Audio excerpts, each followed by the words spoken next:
Assalamualaikum warahmatullahi wabarakatuh.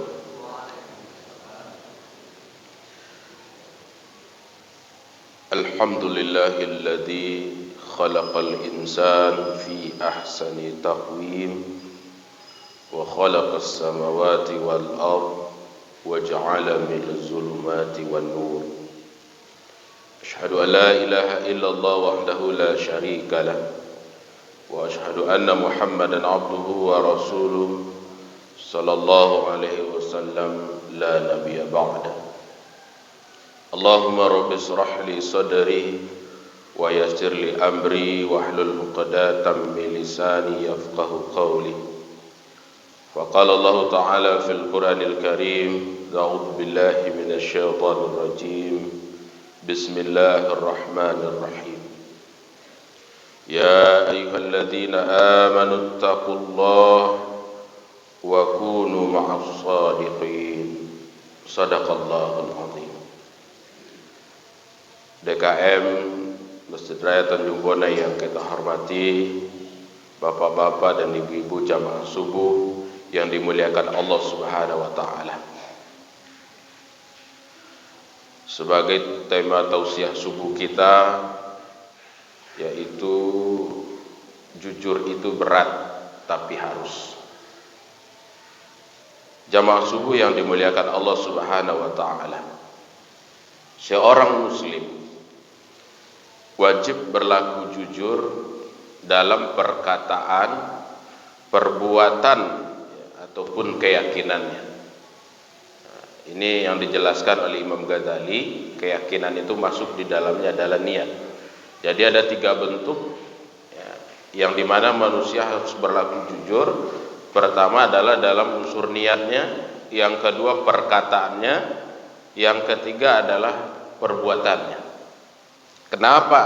Sebab sesungguhnya kejujuran itulah diantaranya yang mengangkat seseorang itu ke level derajat yang sangat tinggi di hadapan Allah Subhanahu wa taala maupun di hadapan makhluknya. Kemudian pertanyaannya, apa itu kejujuran? Atau dalam bahasa Arab adalah as-sidqu. Kejujuran itu adalah dari yang 3 unsur tadi, menyelaraskan antara yang tampak dan tersembunyi. Ini berhubungan dengan hati tadi. Kemudian yang diperlihatkan di hadapan manusia ataupun yang disembunyikan dari mereka dengan tidak melakukan kedustaan antara hati, perkataan dan perbuatan seseorang. Makanya biasa dewa singkatnya adalah orang nan jujur itu selaras sesuai antara a nan nyo kecean jawab nan di hatinya. Sesuai nan nyo kecean dengan a yang nyo pabuat. Ini maksudnya adalah jujur, kejujuran. Makanya Allah Subhanahu wa taala mengingat kita di ayat yang kita bacakan tadi, surah At-Taubah ayat 119. A'udzubillahi minasyaitonir rajim. Ya ayyuhalladzina amanu taqullah. Hai orang-orang beriman, bertakwalah kepada Allah. Setelah kita diminta untuk bertakwa kepada Allah, kemudian apa kata Allah? Wa kunu ma'as shadiqin. Dan hendaklah kamu bersama orang-orang yang benar, orang-orang yang jujur, orang-orang yang kemudian mengedepankan kebenaran. Karena itulah Nabi SAW mengingatkan pada kita bahwa yang namanya kejujuran itu dekat dengan kebenaran. Alaikumu bisiddiqi, diwajibkan atas kamu untuk jujur, berlaku jujur. Fa innas sidqa yahdi ilal birri. Kenapa? Karena yang sesungguhnya jujur itu menunjukkan pelakunya kepada kebaikan. Wa innal birri yahdi ilal jannah. Dan kebaikan itu kata Nabi menunjukkan kepada surga. Wa ma yazallu rajulu yasduqu wa yataharras sidqa hatta yaktaba 'indallahi siddiqan. Kata Nabi SAW, seseorang yang senantiasa jujur dan berusaha untuk selalu jujur sehingga ia ditulis di sisi Allah sebagai orang yang sangat jujur. Tapi sebaliknya, ada kecenderungan Nabi SAW, wa iyyakum wal kadzib, dan jauhilah oleh kalian sifat dusta. Kenapa? Karena sesungguhnya dusta itu menunjukkan pelakunya kepada keburukan, dan keburukan itu menunjukkan kepada api neraka. Sebaliknya, seseorang yang sentiasa berdusta dan berusaha untuk berdusta, maka ia ditulis di sisi Allah sebagai seorang pendusta. Hadis riwayat Muslim. Bapak-bapak dan ibu-ibu jamaah subuh yang dimuliakan Allah Subhanahu wa taala. Kenapa kita harus berlaku jujur? Di antaranya orang-orang yang jujur inilah kemudian yang akan mendapatkan ketenangan batin. Sobok kalau orang nan rajin baduto, maka biasanya akan selalu dihinggapi dengan kegelisahan. Badai betu sobok takut kalau nanti dustanya terbongkar. Makanya kemudian ada istilah satu kebohongan membutuhkan kebohongan lain untuk menutupinya. Kita ambil contoh kasus dan paling angek kini. Ya. Kasus di sebuah institusi negara yang kita cintai, yang mana jabatannya sangat wah, ya, lah 2 bintang lokek di pundaknya. Walaupun secara resminya belum dikeluarkan apa motifnya, tetapi ternyata kalau kita telusuri itu tidak terlepas dari adanya kebohongan-kebohongan. Apakah urusannya itu dengan orang-orang sekitar, apakah itu urusannya dalam rumah tangganya, yang kemudian ketika terjadi malapetaka, terjadi penghilangan nyawa, kita tidak berbicara dalam konteks apakah itu seorang muslim, karena kalau ditelusuri ternyata mereka rata-rata adalah orang kafir, dan ternyata secara kelembagaan petinggi-petinggi di institusi ini sudah dikuasai oleh orang-orang Nasoro, orang Nasrani. Maka nah kemudian bahasa diperhalus adalah ketika terjadi peristiwa ini adanya rekayasa. Kalau rekayasa itu bahasa awaknya peristiwa nan ndak ado itu diadu-aduan, nan ado aslinya sebenarnya ditutup-tutupi. Nah, dan itu sudah fakta resmi yang keluar. Nyo sabana ditembak didor kapalonyo, tapi yang terjadi kemudian direkayasa infonya keluar adalah tembak menembak. Padahal tidak ada peristiwa itu, kata yang meneliti. Nah, ini adalah jadi satu kebohongan itu membutuhkan kebohongan lain untuk menutupinya.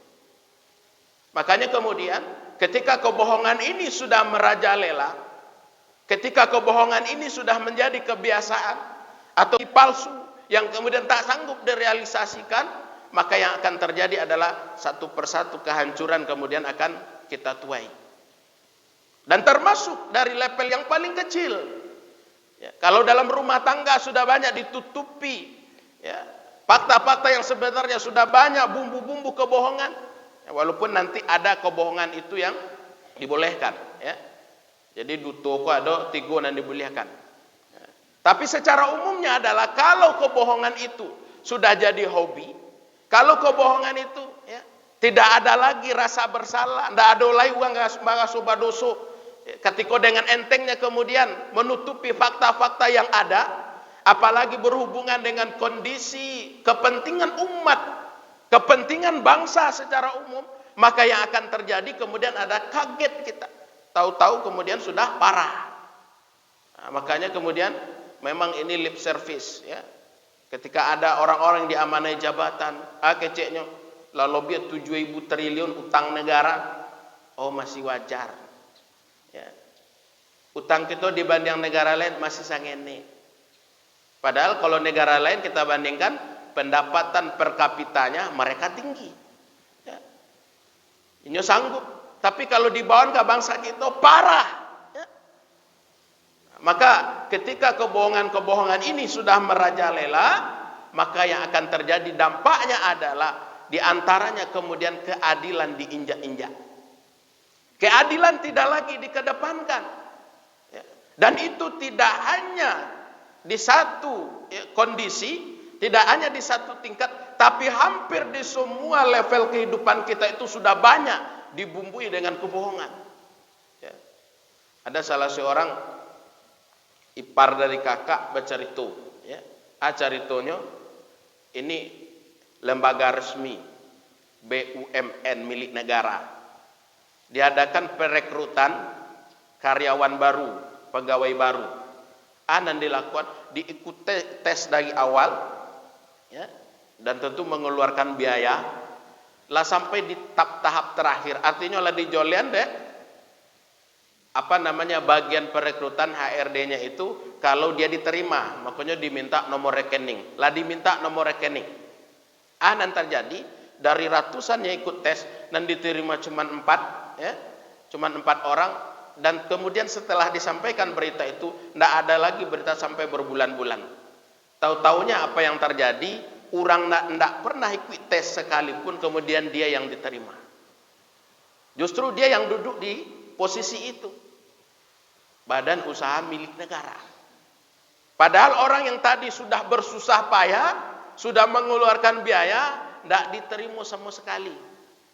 Ditelusuri dan ditelusuri, apa jawaban dari orang tersebut, ya, yang berwenang di perusahaan itu, itulah hal biasanya.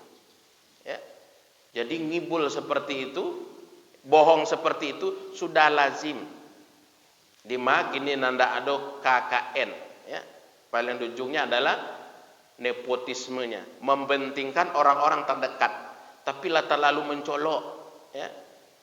Nah, kalau ada istilah bermain cantik, tentu mungkin dimaklumi, tapi kok terang-terangan diumumkan, ya, sudah tuh di Jolian sianan diterima, tapi ujung-ujungnya kemudian yang duduk adalah orang yang tak pernah berdarah-darah dalam tanda kutip, nambah susah payah justru di situ. Siana masuk di situ, ponakan anaknya tanpa tes. Nah, ini adalah kondisi-kondisi yang ada di antaranya, ya, pada lembaga, malah lembaga punyanya negara kita.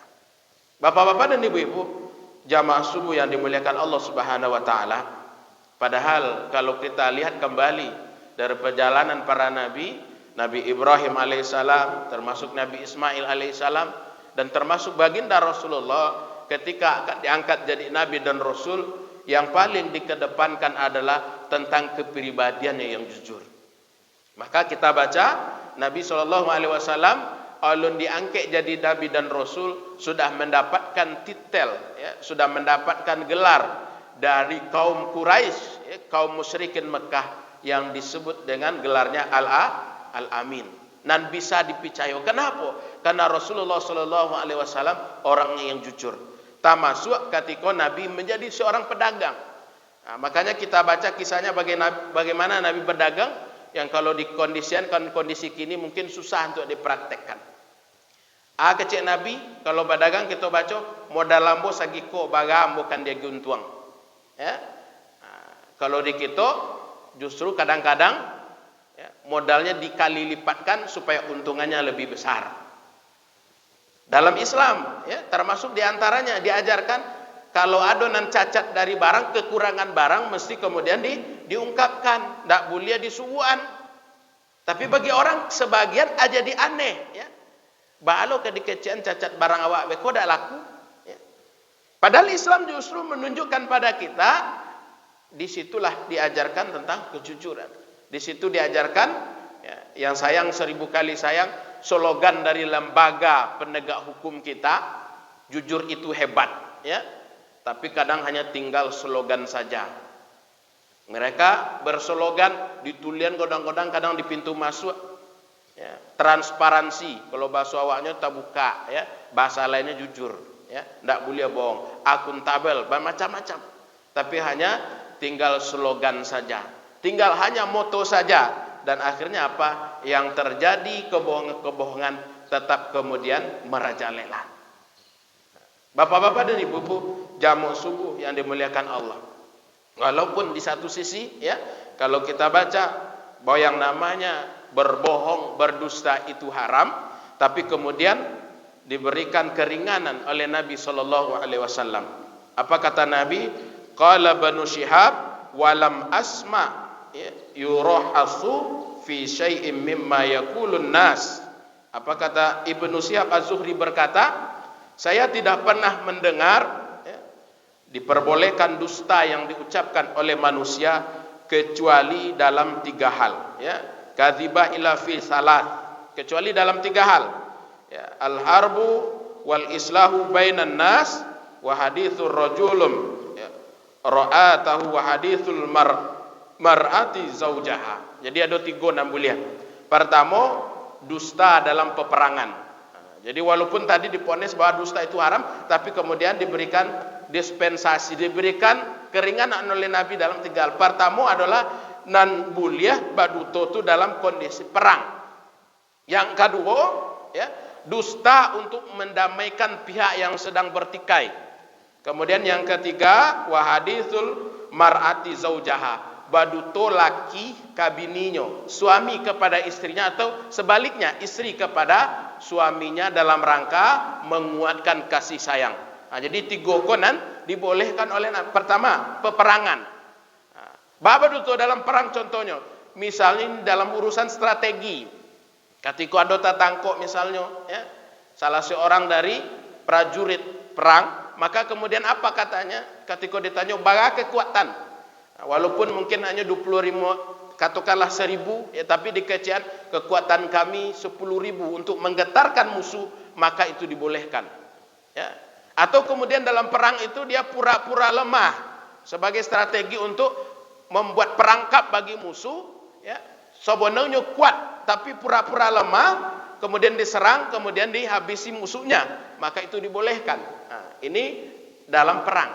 Kemudian yang kedua dalam mendamaikan orang yang sedang bermusuhan. Ya, ada orang berdua dan kita mau kita kenal, ya, lah sekian hari, lah sekian minggu, dak jo damai-damai, maka boleh kemudian kita berdusta.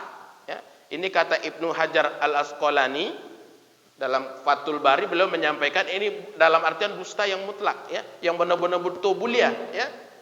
Apa kondisinya? Mendamaikan 2 orang yang bertikai, lah sekian harinya tidak apa itu bertegur sapo, maka kemudian ada kita sebagai penengah pihak ketiga, maka mengatakan pada dia, si anu tuh, ya, selalu mendoakan engkau, ya, ambodongan sama kamu soji mendoakan engkau, walaupun sebenarnya dalam prakteknya sebenarnya tidak duto dan mutlak. Kalau kata Syekh Utsaimin, beliau menyampaikan ini adalah tauriah. Ya. Apa tauriah itu? Permainan kata-kata.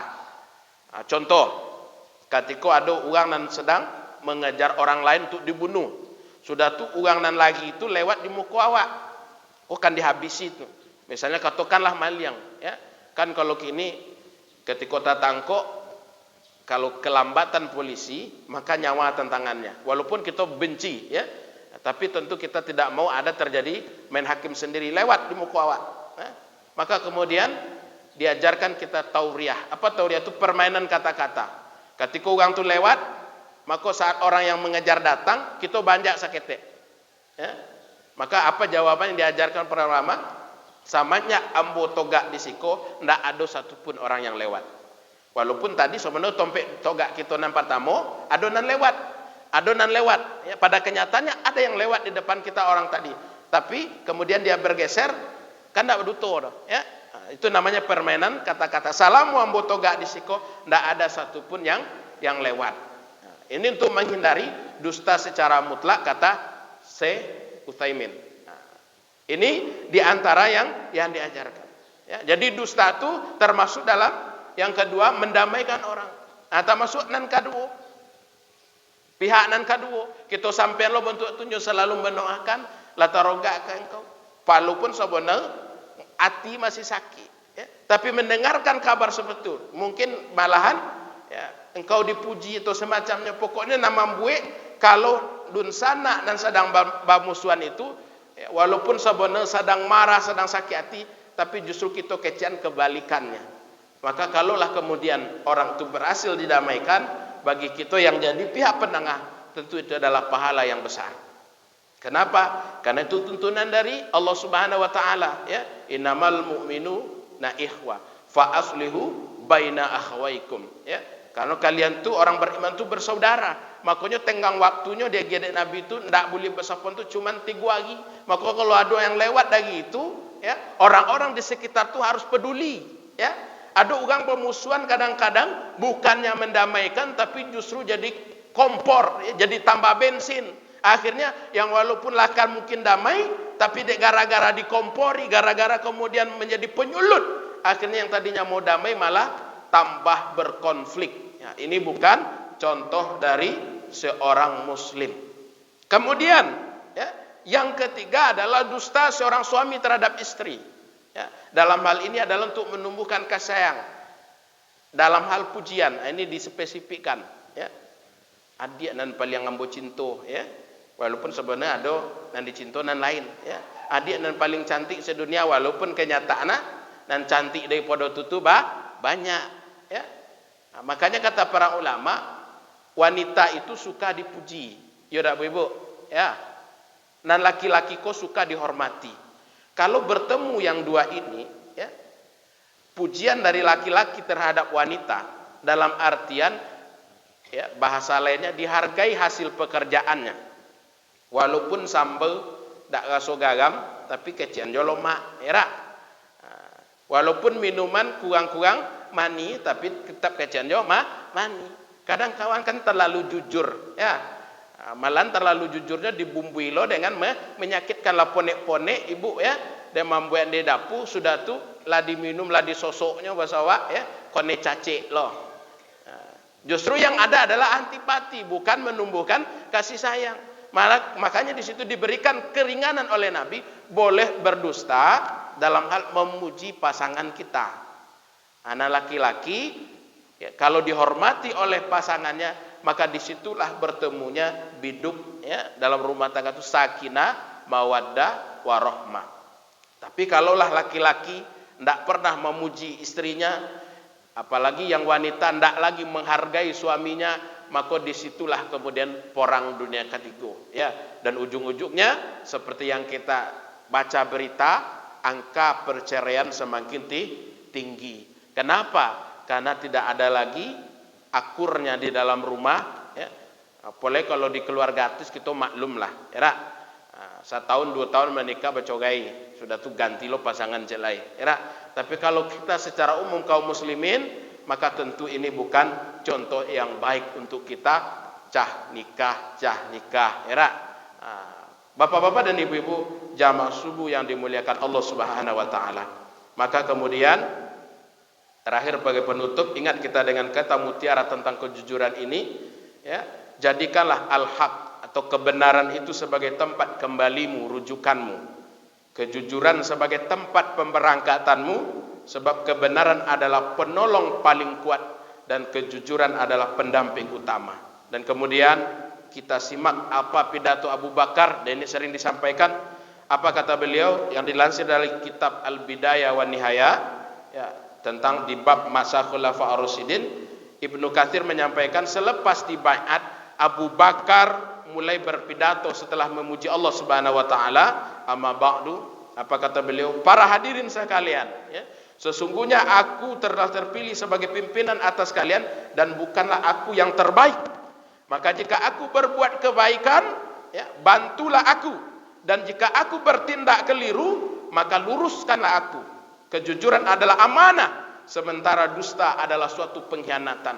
Nan sakit, nan parah itu kini, kalau ada yang meluruskan, ya, lah mulai sosek pimpinan jabatan, ya, yang dipikul oleh seseorang, diluruskan oleh ulama-ulama yang hanif, yang terjadi justru adalah berusaha memojokkan ulama tersebut. Ya, ini kita lihat, ada umaro, ada ulama. Ada ulama yang lurus, ketika umaronya kemudian tersesat, tidak lagi sesuai dengan apalagi berhubungan dengan syariat, dinasihatin, ya. Ba'acaronya kemudian ulama kok dicopot dari jabatannya. Bagaimana posisi ulama ini kemudian direndahkan? Tidak jauh-jauh kita mencontoh, ya, ke provinsi yang kita sekarang tinggali, tempati, tempat lahir kita, ya. Ini terjadi Bapak dan Ibu, ya. Tidak cocok, ada kita tidak cocokkan, kemudian yang terjadi adalah acaranya ulama kok kemudian tidak dihargai dan dihormati. Nah, salah satu kasus boleh kita sebut, ya, Labausao, satu bank untuk menjadi bank syariah. Ada puncak kasusnya itu adalah yang dibutuhkan dia ikut Dewan Pengawas Syariah. Nah, diambil dari uang-uang yang tidak kompeten, ya. Nah, padahal harusnya yang duduk di situ dan mengerti syariat. Tapi dia ada hubungan dokek Jokowi harus kemudian yang terjadi, ya, justru yang dimasukkan orang dikritik oleh, disampaikan masukan oleh ulama, ya, maka kemudian justru ulama itu yang difitnah, ya, keceknya menghalangi. Ya, maka kemudian kalau kejujuran hilang, ya, nah ini yang kita khawatirkan. Maka kembali ke tadi, kejujuran itu amanah, sementara adalah dusta pengkhianatan, kecuali 3 perkara. Itu saja Bapak dan Ibu sebagai tausiah subuh kita. Mudah-mudahan kita akan tercatat sebagai siddiqin, ya, orang-orang yang jujur di sisi Allah Subhanahu wa taala. Amin ya rabbal alamin. Banyak kurangnya diperbanyak maaf. Kalau ada yang benarnya mudah-mudahan bisa kita amalkan. Wafaqanallahu wa iyyakum lima yuhibbu wa yarda. Wassalamualaikum warahmatullahi wabarakatuh.